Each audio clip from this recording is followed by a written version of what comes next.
ورحمة وبشرى للمسلمين.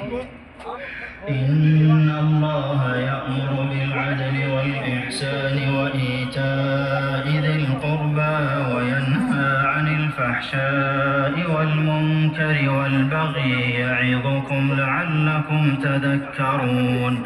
وأوفوا بعهد الله إذا عاهدتم ولا تنقضوا الأيمان بعد توكيدها وقد جعلتم الله عليكم كفيلا إن الله يعلم ما تفعلون. ولا تكونوا كالتي نقضت غزلها من بعد قوة أنكاثا تتخذون أيمانكم دخلا بينكم أن تكون أمة هي أربى من أمة إنما يبلوكم الله به وليبينن